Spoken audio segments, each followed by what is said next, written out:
My wife and I sometimes play a game. It's just kind of like bingo, like progressive woke bingo when we watch something.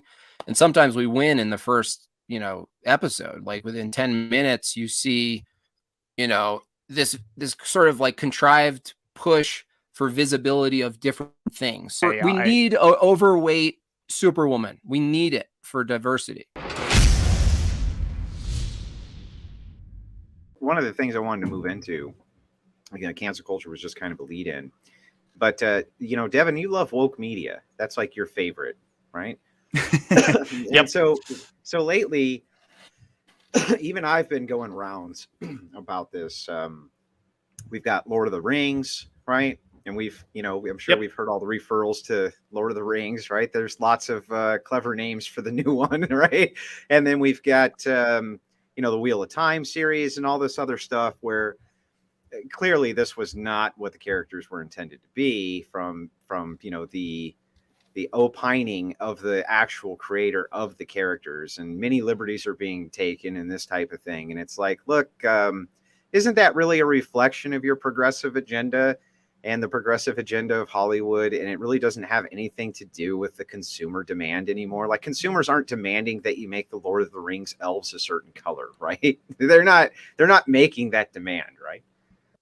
Yeah, I mean, they're probably not making that demand specifically, but I guess what I would say to this is, at least from my perspective, and because of my perspective on art and that kind of thing, like, I'm very much a fan of interpretations of I really, really dislike this idea that everything has to be done faithfully to the source material when you're rebooting something or reimagining something or something like that. I actually really like the idea of remixing, art in general. So, like, as far as right now, it's being, I guess, taken in a more progressive direction. I think, generally speaking, diversity in our media is not a bad thing. I think it's good for a good variety of people to have, people to look up to and that kind of thing, characters they can relate to in a story. It's not something that I personally care about because I've never really had trouble relating to characters based on, I don't need it to be like a white dude for me to relate to it necessarily, but this is not how most people function as far as I'm aware. As far as stuff like the elves in Lord of the Rings, so I actually haven't seen this specifically, but I assume in Rings of Power, which is the new TV show, is there like a black elf in the trailer or something like that? Is that what you're getting at? I'm saying that there's an awful lot of diversification where you would not think that there would be an awful lot of diversification because of the source material. Yeah, that's Sure, essentially okay. what the argument here is. And so much like you, I honestly, just from my perspective, I don't care nearly as much as long as the characters are interesting and this type of thing, and there's some actual purpose for it. But it doesn't seem like that for me. It seems like now it's like we have a quota. Well, there is a quota. There is a quota, though. Like in Hollywood and certain production studios and stuff, they do have a quota. And even my wife and I sometimes play a game. It's just kind of like bingo, like progressive woke bingo when we watch something. And sometimes we win in the first, episode. Like within 10 minutes, you see, this sort of like contrived push for visibility of different things. So you'll see, like one of our exes is like amputee, or a man-on-man sex scene that's really explicit, or man-on-woman, just anything that's like really clearly going, this is this, guys. This in culture, we're showing you this. Don't you know what this is?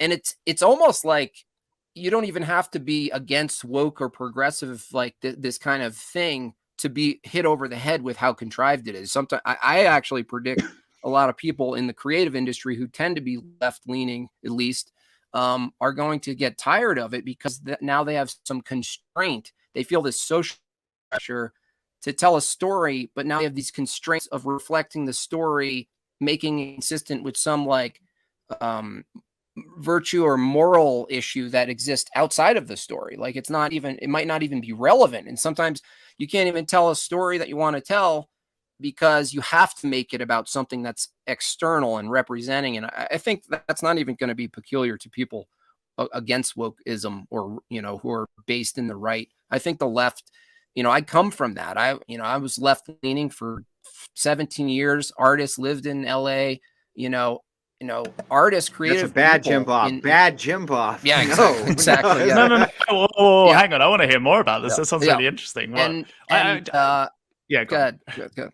I was just going to say the constraint itself is not very liberal. It's not freeing. You don't get to make the thing you want to, you don't get to say the thing you want to say because it's tweaked with something else that you're obligated to say. And I think those obligations are based on trends and nothing ultimately true. And the best stories, at least if we're talking about whether it's fantasy or not, embed some absolutism into it, something that's undeniably true about it, regardless of the character, right? And so just putting those things in are definitely not a substitute for effective storytelling or deep storytelling, meaningful storytelling that has something So true. I guess here's my perspective on this. And there's so there's some elements where I'm going to wholeheartedly agree with you, and there's some elements in which I would probably say some things you're going to really disagree with, I guess, but it's not necessarily entailed from what you said. So, firstly, I do agree that art is one of those things I actually very much value. Artistic freedom, artistic expression, and I don't think there really should be limits on art. Especially, it's not something that I would want. I really do like the idea of an artist being able to create whatever they want. Essentially, that's something that's very important to me. And one of the things I'll say about the diversification is that one of the things I've noticed when a lot of conservatives talk about diversification in media, they're often talking about these kind of huge monolithic blockbuster films and this type of thing. And from my perspective, I just don't think there's that much artistry in something like, in like Transformers or the Marvel films or any of these types of like projects. It's not something that appeals to me really at all. There might be a couple films I'll be interested throughout the year. And for these type of blockbuster films that are going out to so many people that are so kind of like expensive to manufacture, I can understand why there would be a level of restrictiveness to the artistry on that. And it's not just going to be in a case of it being like diverse. You're also going to have restrictions on having language and violence toned down for a certain rating. You're going to have a very conventional story, very conventional characters. Even if they may look slightly different, they're ultimately going to act in a way that is appealing to to the audience they're marketed towards. So I always find it slightly bizarre when people complain about diversity in these types of films, because ultimately the level of artistry in these films is like, they're not really made for art. They're ultimately made as a almost like factory product, right? So I don't have as much of a complaint with that, because with a film that is going out to so many people and so many like young children are going to be watching it and that kind of thing, it's probably good to have a level of diversity so children can see characters that they can relate to on the screen, and it helps to be able to see role models and people to look up to and characters that look like you and that kind of thing. All that stuff helps with people's self-esteem and where they'll get to in life and all that kind of stuff. It's all subconscious stuff that I think is valuable. But when it comes to the restriction of art based on diversity, I just haven't really, I guess the issue I have with this is that I haven't really seen it be a problem, because most of the art I engage with isn't really affected by it, because it's made by significantly smaller creators that, I mean, they just make the art they want to make, and that's really all there is to it. So I don't know. I guess maybe that was a bit rambly and kind of a bunch of different thoughts at once. But that's kind of my perspective on it overall, I guess. But I do agree with you at the core. I would dislike a world in which art is heavily controlled, I guess. That is something that I really dislike. So if you look back at the USSR, for example, having like government funded art and destroying essentially other forms of art is something that I would be abjectly against. So yeah, that's kind of my perspective on it, I guess.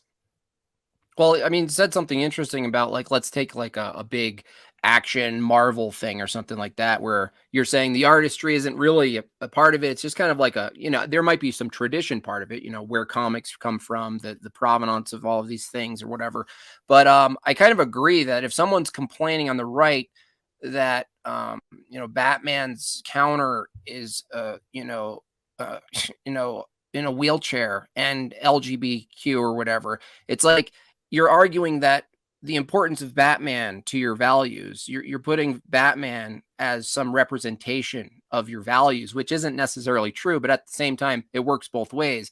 You know, arguing from the left perspective, being like, we need black man, not Batman. We need black man. And it's like, if you do that, you're also just telling kids like, yeah, you know, you should be able to identify with this character that's totally made up, that you will never become, because nobody is that, and it's totally fake.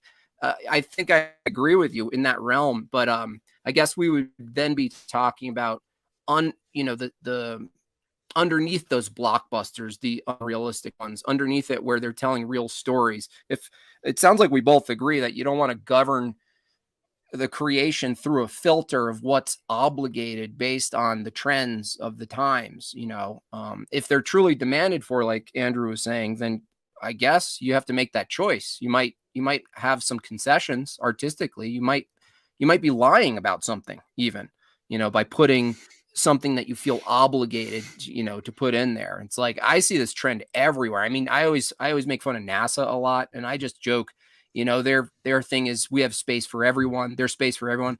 And they're constantly pushing this envelope of representation in space. And I make a joke that like in like 3 years, they're just going to have like, I'm sorry, I don't know the term, but people who don't have limbs at all, they're going to be like, we need to put them in space. And there's this like celebration of equity, but it's only visible. It's like visibility thing. It's not real necessarily. It's just, look, we're putting these up on the screen to represent.